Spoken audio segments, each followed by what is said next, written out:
maa ngi lay nuyu. Bon Fatima ñu ngi lay fay donc di rafetlu bu baax donc invitation bi nii vraiment di nuyu mbokku téléspectateur waa Bataaxal TV vraiment wax vraiment invitation bi am na solo. Mouhamed mën nañ xam ci lan nga yëngatu nga présenté wu joxewaale sa tur. waaw man nag bon mën naa wax ne bon dama nekkoon ci entrepreneuriat laa nekkoon. donc daan liggéey ci wàllu transformation fruits et légumes en même temps may liggéey ci wàllu restauration quoi waaw donc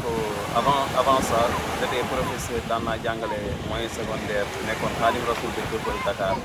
jàngale naa ko pendant 3 ans léegi si laa ñëw nekk samay aksi depuis loolu nag ci laa nekk. ñu gis la nga jàngale ay at lan moo la jëlee école bi nga nekkoon.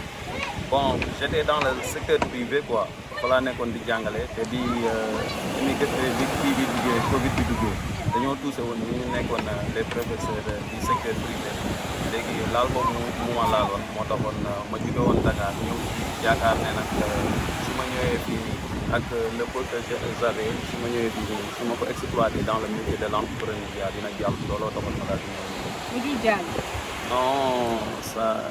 mujjul woon a jàll looloo tax sax ma tenté woon wàllu immigration bi quoi.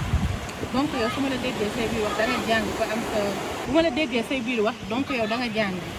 waa si man jàng naa ba am donc master 2 en hygiène qualité sécurité environnement donc aussi am naa licence universitaire ICAT laa ne woon jàng naa fa ba am fa sama licence dem defi ci formation professionnelle génn donc affaire yi déposé nag ay yoon déposé naa ba déposé port autonome bu Dakar pour dem foofu noonu liggéey wàllu contrôle qualité mais yàlla sottilu ko léegi si laa demoon nekk Khadim Rasoul de Dieuppeul doon jàngale comme professeur arabe waaw après si foofu laa jigéen nag ñu fii nii biir Mbour quoi waaw. mën nañ xam lan moo la poussé ba tax na tey nga tàmbali nga xamante ne mooy immigration clandestine. donc man dama nekkoon fii laa nekkoon si zone bi nii ngeen nekk tey muy tefes fii la waaw bi ma jugee Dakar maa ngi jugee Dakar 2020 bi ma jugee foofu noonu ñëw fii nii bi ma ñëwee ci laa tijji fii nii sama benn entreprise boo xamante ni si restauration la ma doon jaay ay fataaya affaire yooyu comme restaurant yi rek normal donc mais samay cible dafa nekkoon waa secteur de pêche bi ñoom laa doon jaay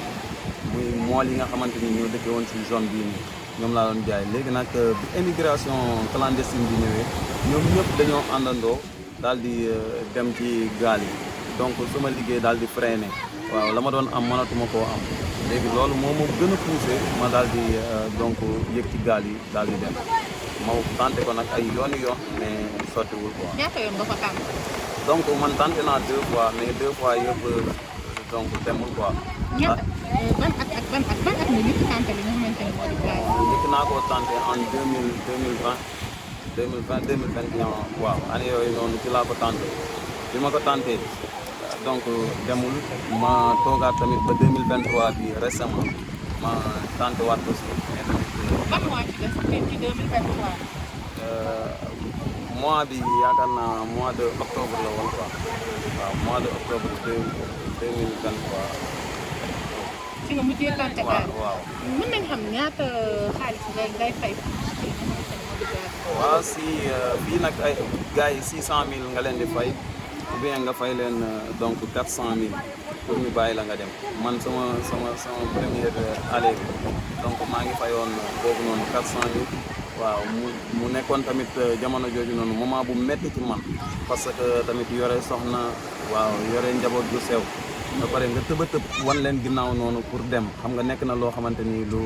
metti la lu difficile la tamit. waaw léegi jamono jooju tamit fekk na tamit xaalis boobu sax yàlla xam na ne nekkul woon sama poos mais sama yaay aussi nekk koo xamante ni ku ma jàppale la woon ndaxte yaakaar naa jamono jooju noonu moom si wàllu boppam dafa teggi nattam bi mu teggee nattam ci la yëkkati xaalisam yaa ngi léegi joxoon ma xamul woon sax lan laa ko doon doyee dama ñëw ci moom lebu ko rek mu daal di ma lebal xaalis boobu yëkkati jox ma daal di yëg ci gaal yi jéem a dem mais sottiwul tamit. fan nga yam ci gaal yi sa premier voyage. sama premier voyage aussi dañoo génn bi ñu génnee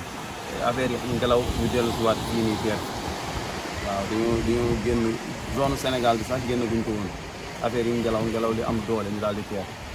nga perte sa 400. ma perte samay 400. nga retourné. waaw mais ba tey jii nii perte ma espoir ne tamit mën naa demaat ba tey. te deuxième yoon bi nga jëlaat 600 000. waaw deuxième yoon bi aussi la même chose ma defaat fii moom tamit la même chose 600 000 mais tamit moom aussi demoon. tamit tante waatoon naa fi sax beneen yoon boo xamante ni port lañ bëggoon a jaar mais dañu faa dóor xaalis donc ba tey jii nii maa ngi nii toog mais daal maa ngi bëgg a dem ba tey. lu tax lan moo tax tey jii ba léegi perte espoir pour dem. waaw parce que xam nga tamit soxna si il faut qu'on se dise la vérité dëkk boo ci nekkee dëkk bi maanaam dara doxul waaw jàng nga ba heure jàng jotee donc da ngaa jàng am say diplôme boobu ba tey nga toog defoo dara liggéeyoo xam nga loolu tamit dafa metti sa xol ah des fois sax am ñoo xamante ni day ñëw di la moqué naan diw jàng na am na ay diplôme yaa ngi dégg mais ba tey jii mu ngi toog fi mu toog yaa ngi dégg soo nekkee dugg ci entrepreneuriat di jël ay kii di jaay ak di demee noonu ñu naan non xoolal mu ngi jàng mu ngi ay diplôme amul fenn fu muy liggéey ba finalement day defar ay jus lay toog di ko jaay moom lay wër di ko jaay ak yooyu noonu mu nekk loo xamante ni vraiment day metti mais ñun amuñu pexe moo tax chaque jour dinañ ko def pour ñu mën a dund yàlla xam na ne ñu ciy gagné demeewul sax noonu mais dinañ ko def pour mën a dund kese moo tax ñu di ko def mais suñu sañoon tey jii nii am place bu baax boo xamante ni day nekk loo xamante ni ñun réellement moom lañ jàng mu répondre aux normes yi nga xamante ni moom lañ bëgg suñu aar bi. xaalis bi nga investir ci gaal nga yaakaar boo ko investiroon fii ci Mbour tamit doo ko liggéey. donc comme ni ma la ko waxee rek investissement bu doonoon investissement kese mooy doxal li nekk ci dëkk bi fi mu ne nii kon heure bii nii man dem naa sama yoon bu yàgg investir naa fi ay yoon ndax damay dem man liggéey ba am loo xamante ni dina mat tey jii nii sama coût projet ma ñëw teg ko mais bu ma tegee tamit du dox des fois day nekk problème client parce que tey jii nii bu doonee Mbour gis ngeen fii nii maanaam Mbour pouvoir d'achat bi demeewul noonu da ngay dem am dara ñëw bëgg ko waaw taf def benn projet à court terme mais dara du dox parce que pouvoir d'achat bi moo demeewul noonu bu doonee nag maanaam liggéey la boo xamante ni état bi garanti na ko bu boobaa boo si liggéey di nga am dara gis nga géej gii nii man bi may nekk élève ba tey damay dem géej bi may nekk élève ba ni ma amee bac damay yëg ci gaal yi di dem géej mais géej gi dara amatu fa géej gi amatul dara moo tax non dara amatul fi parce que bateau yi nga xamante ni tey jii nii ñu ngi leen di accorder licence de pêche ñoom ñuy ñëw fii nii di pêcher maanaam di napp jën bi à quantité énorme moo tax fi mu ne nii géej gi amatul dara tey jii mool yi dañ daan tëmb boo tëmbee tey jii nii teer tëmbee dee nga am sa benn 10 000 francs wala 15 000 francs mais fi mu ne nii 5 000 francs mënatoo koo am ci géej 5 000 francs mënatoo tëmb nga daal di ko am di nga yore maanaam dépense kër goo xamante ni chaque jour di nga joxe 6 000 francs wala 7 000 francs tu es obligé fu nekk di nga ko dugg da ngay dem si banque yi instant yi nii dañuy dem a dem ba léegi sax banque yi nangootuñoo lebal koo xamante ni tey jii gaal nga yore ak machine nga war a xam ne kon maanaam géej gi doxatu waaw ba banque yi fi nekk yëpp foo fa dem présenté ne man gaal laa yore ak machine damaa bëgg pere duñ la nangoo lebal bu wane ne rek réel bi warta mën a ñàkk jën parce que zone la boo xamante ni zone xeer la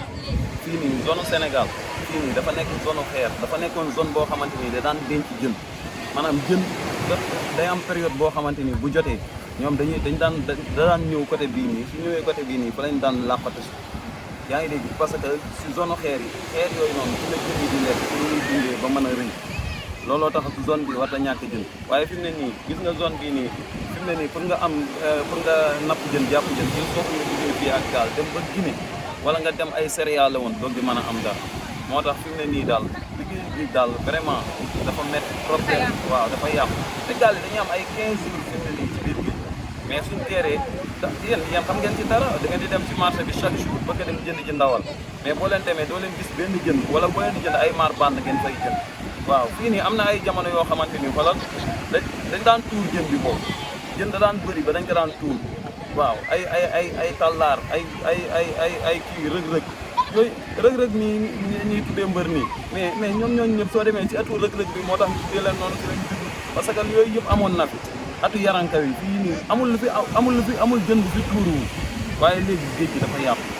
dara amatu dara. loolu moo poussé mool yi ba ñuy dem. loolu moo leen poussé parce que liggéey géej ba muy dox amul benn mool boo xamante ni day xalaat parce que clandestin yàgg na gars yi yàgg nañoo trouvé yoonu Europe bi man damay toog ak sama kii yi nii sama maam yi fii nii parfois ñuy waxtaan mais dañ naa man ay clandestin o jii nii ay 1900 ay 60 lañ lay wax ay 1960 ba tey jii nii waaw mais fi mu ne nii soo gisee mool yi ñoom ñëpp ñu góorgóorloo di yëg ci gaal yi di dem seen situation moom métti ñu interpellé nag l'État à ce que mu jàpp ci guerre bi parce que tey jii nii su xoolee élection yi passé nii une jeunesse bi jugee daal di fipp tey jii nii jële fi régime bi fi nekkoon en place nga xam ne ñoom dañ koo def pour faj seen naqar li nga xamante ni ñu ngi koy dund mu métti muy tey jii nii maanaam dundin bu métti bi situation bu métti bi dara doxul ci dëkk bi moom lañ fi bëggee jële donc message boobu ngay lancé état bu bees. moom laay lancé état bu bees bi à ce que mu jàpp si jéem a taxawal maanaam métier yi tijji métier yi en même temps mu wàññi dund bi ngir nit ñi mën a toog ci biir dëkk bi parce que lii dafa métti ñun ñuy dem ci biir géej gi xam nañ ne lii risque la xam nañ ko. yan jafe-jafe ngeen ciy dund gaal yi nga dem yëpp jafe-jafe yi ñu ciy dégg. non jafe-jafe yi dafa énorme man mii di wax ak yow sama rakk def na 17 jours si gaalu clandestin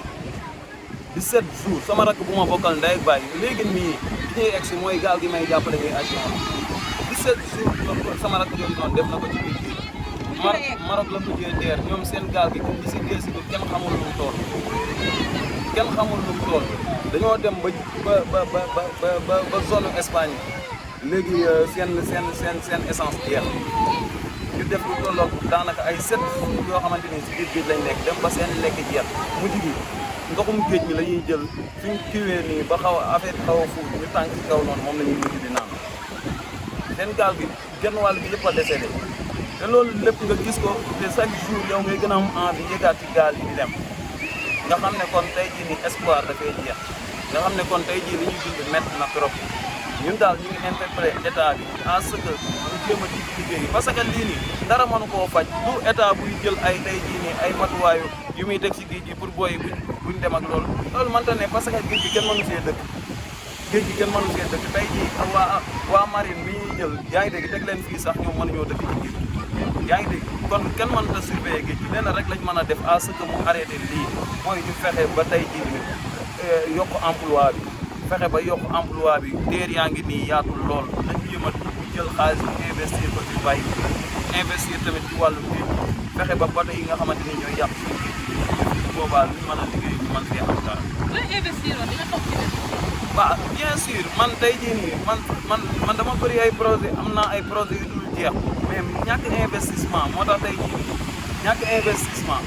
tey jii nii man ma fee toog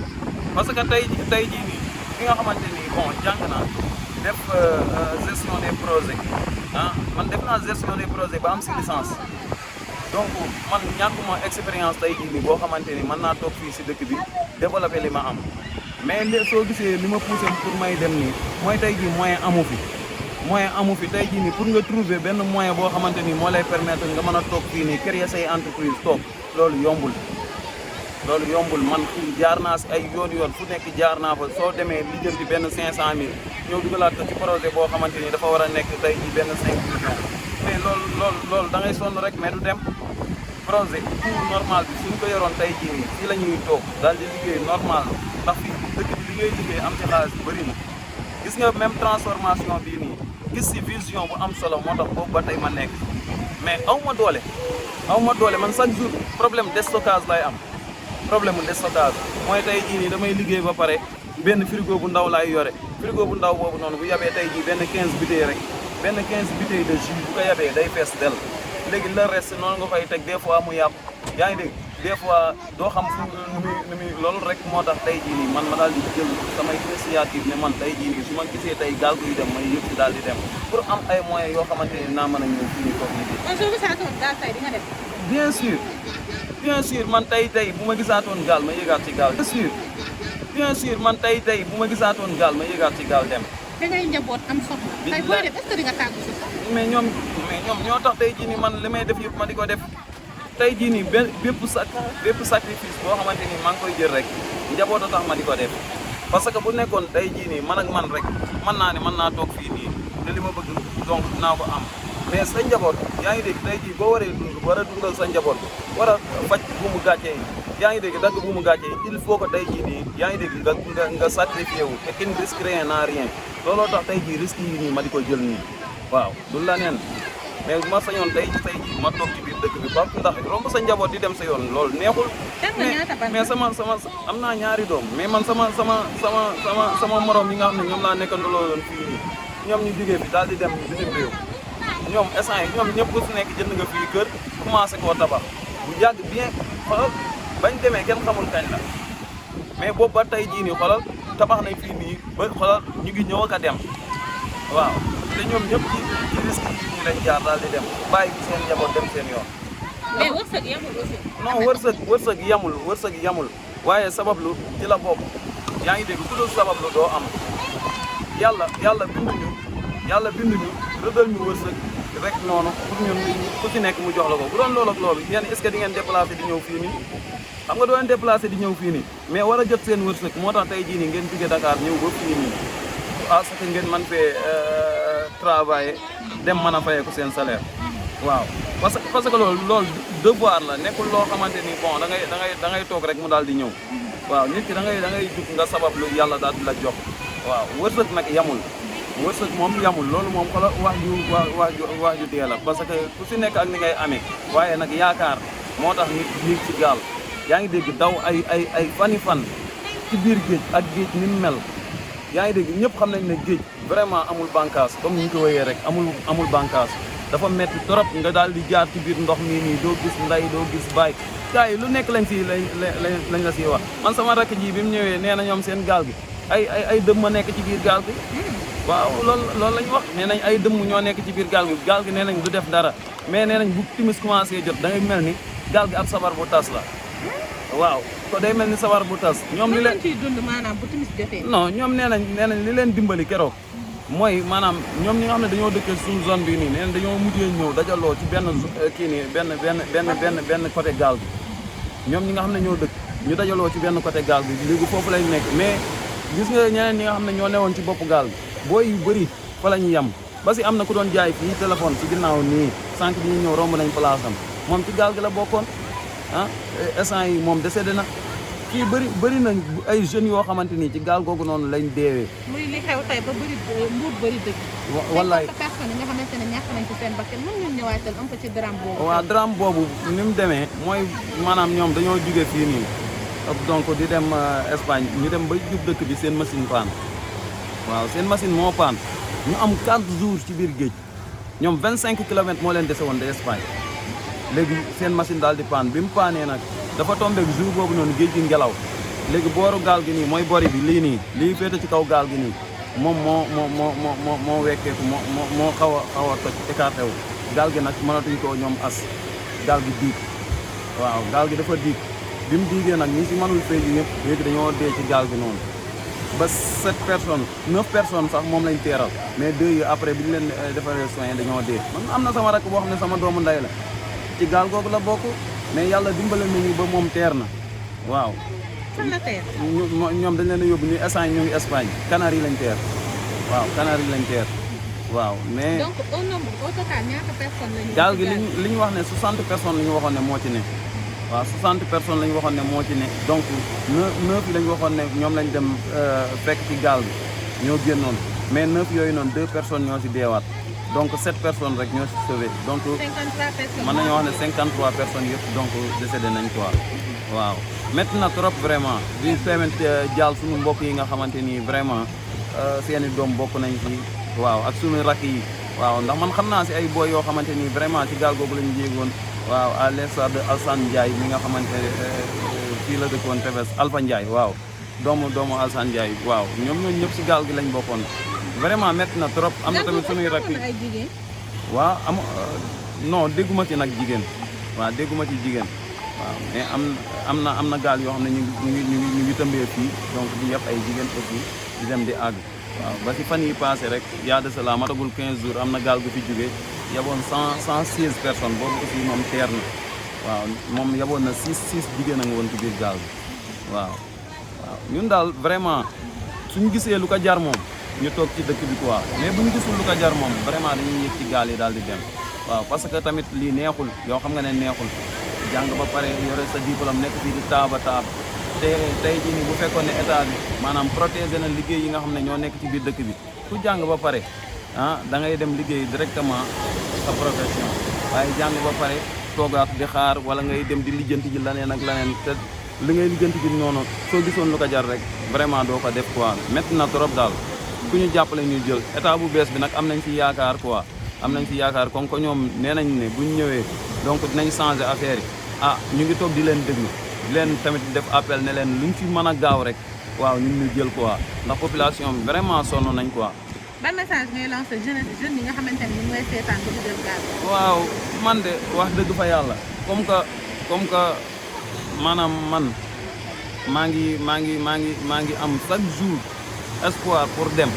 mënuma taxaw ne bu benn jeune dem loolu mënuma ko wax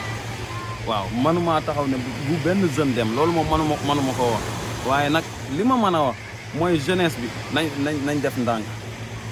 waaw nañ def ndànk tey jii risque bi ñuy jël tamit na nekk risque boo xamante ni tamit na wóor tamit waaw na wóor tamit parce que man mii ngay gis nii xam géej moo tax tey jii man ma ñeme gaal waaw xam géej moo tax ma ñeme gaal ndax ku ma jox gaal léegi ma dugg ci biir ndox mi dawalal la ko normal dem nappi ji ñëw teer waaw mais ki nga xamante ni xamul géej yaa ngi dégg xamoo tamit mënoo féey yaa ngi dégg tey jii nii bu gaal gi traîné woon si ta tefes sax yow mënoo sauver sa bopp kooku moom wax dëgg fa yàlla man bu doon man du ma yëg ci gaal. capitaine yi leen di yëpp yan relation ngeen di am ak ñoom. waaw capitaine moom vraiment man naa wax ne man sax capitaine la waaw man mën naa wax ne man capitaine la ndax koo xam ne soo ko joxee gaal mu dawalal la ko suñ ma joxoon baar tey jii nii mën naa la koo téye fii ba Guinée yaa ngi dégg kon kooku noonu mën nañoo jàpp ne moom capitaine yi vraiment am na si ay capitaine yoo xamante ni tamit vraiment ñoom seen mool bënnul waaw seen mool bënnul ñooñu tamit dama leen di interpeller ne leen tey ji risque fii ak Espagne dafa sori fu ñuy yëg ci gaal yi yaa ngi dégg nañ xool ñi nga xamante ni mën nañoo dawal gaal normal ñu yëkkati leen jox leen pour ñoom ñuy dawal ay gaal waaw loolu daal laa am loo xamante ni naa ko wax. kàddu gu mujj gi lan lay doon. waaw kàddu gu mujj gi mooy di remercier rek di leen remercier surtout yéen ñi nga xamante ni yéenay jug donc di xeex tout ce qui est maanaam émigration illégale yaa ngi dégg te état bi war na leen a gën a jàppale tamit parce que bu leen jàppalee ñun am nañ yaakaar ne donc dina egsi tey jii nii ci askan wi ndaxte donc am na benn ONG boo xamante ni daan naa liggéey ak ñoom muy 3D bi liggéey ci wàllu développement donc ñoom aussi daan nañ taxawaay bu am solo mais ab biir a ngi nii donc dégguñu leen waaw mais taxawaay bu am solo lañ doon taxaw ci wàllu immigration bi ndax daan nañ ñëw fii ndax ñoom dañuy liggéey ak GIZ allemand waaw dañ daan ñëw fii di joxe seen i financement man sax mas nañ maa jox financement lu jëm ci wàllu kii mais financement bi kenn xamul woon ban temps bëriwul woon daal te nombre de personnes yi ñu ko boole woon tamit dafa xawoon a bëri tamit yaa ngi dégg te financement yooyu souvent ni muy war a doxee du ko doxee waaw comme ay GIE lañ ko defoon quoi groupement inter kii moom lañ ko defoon ñoom tamit ñu ngi leen di wax ne tey jii nii yooyu ñu doon def noonu buñ ko bàyyi te état bi tamit bu leen mënee jàppale na leen gën a jàppale en l'instar de Bawas tamit ñoom tamit vraiment seen taxawaay tamit am na solo tamit lool ci biir Sénégal ndaxte émigrant bu retourné rek ñoom jël nañ la dugal leen seen tur enregistré la yaa ngi dégg yan circonstance nga dund yu lépp tamit dañ la koy laaj foofu noonu waa Bawas yi donc ak yeneen organisation yu mel noonu tamit donc état bi tamit war na leen a tëkki gën leen a dooleel à ce que ñu liggéey ak donc population bi ba man leen a donc stabiliser ñu mën a toog mais lépp nag ci kaw liggéey état lay doon rek waaw ndax état moo mën a jàppale tey jii population bi nañu jàppale jeunesse bi. mais Ahmed yaa ngi wax état est-ce que état mën na jàppale ñoom. waaw da ciy fekk waaw mais xam nga tey yéen ñiy tukki est-ce que jarul jotul ngeen jàpp yoon yu légal. ba pare ngeen xam li ngeen bëgg ak teg seen ay projet yu leer. état fekk ci leen mën leen jàppale. mais yow gis nga population Sénégal seen jeunesse bi donc jeunesse bu déterminé la ñu am jeunesse bu déterminé bu bëgg liggéey. parce que instant yi nii soo jugee dugg ci biir dëkk bi fu nekk da ngay gis xoolal jeunesse bi di daw marché yi boo fa demee ñoo fa fees dell yaa ngi dégg boo demee donc ci géej gi fii nii ñi fi ëpp doole juddoo wuñ fii nekkuñu ay lébu sax ci àll bi la ñuy jugee ñëw fii nii di fi nooraan clandestin bii ngay gis nii ñi ciy dem 90% yi dëkkuñu ci zone géej 90% yi laa wax dëkkuñu ci zone géej